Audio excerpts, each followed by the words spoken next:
গতকাল বিকালে যে মন্দিরটায় গেছিলাম, মন্দিরটা খুব সুন্দর। ছোট্টর উপরে হলেও এত খোলামেলা আর এত মানুষজন আসে, সেরকম কোনো বিধিনিষেধ নেই। মন খুলেই মন্দিরটায় থাকা যায়, যতক্ষণ খুশি বসে থাকলেও কেউ কিচ্ছু বলে না। ভীষণ সুন্দর একটা জায়গা। আমার ছেলে তো এখানে গিয়ে ওর বয়সী কত বন্ধু বান্ধবদের দেখে কত সহজে মিশে গিয়ে, ঠাকুর প্রণাম তো গিয়ে আগে দূরে থাক, ছেলে মানুষ আগে গিয়ে খেলতে শুরু করে দিয়েছে। আবার মাঝখানে একবার খেলতে নেয়নি বলে আমার কাছে এসে আবার অভিযোগও জানানো হয়েছে। চেনা অচেনা এই বাচ্চাদের মধ্যে কিছু থাকে না, যখন যার সাথে পারে ঠিক বন্ধু পাতিয়ে নেয়। ওরা একদিকে খেলাধুলা করছে, আমরা একদিকে চুপচাপ বসে আছি। আর এই মন্দিরের পিছনেই ছিল বিশাল খোলা মাঠ, পাট ক্ষেত। এত সুন্দর হাওয়া দিচ্ছিল, বেশ অনেকটা সময় এই মন্দিরে কাটিয়েছি।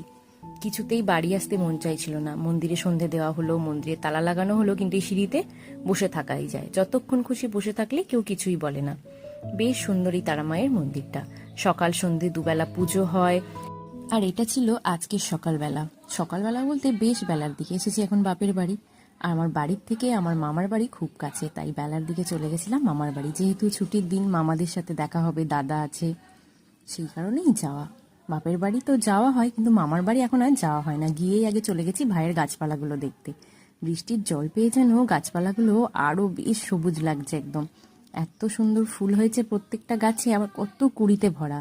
আর আমার মামার ছেলের খুব গাছের নেশা। বাড়িতেই একটা বাঁশ গাছ বসিয়েছে। কত ধরনের যে ওর কাছে গাছ আছে তার ঠিক ঠিকানা নেই। খুব একটা যে যত্ন করে এমন কিন্তু না, তবে গাছপালা লাগিয়েছে প্রচুর। লেবু গাছ থেকে শুরু করে বিভিন্ন ফুলের গাছ। ওর বেশি একটু কাঁটা জাতীয় গাছ, অ্যাডেনিয়াম, এসবেরই শখটা বেশি। সেই গাছগুলোই বাড়িতে ভর্তি। প্রচুর গাছপালা দিয়ে বাড়িটাকে সাজিয়েছে সে।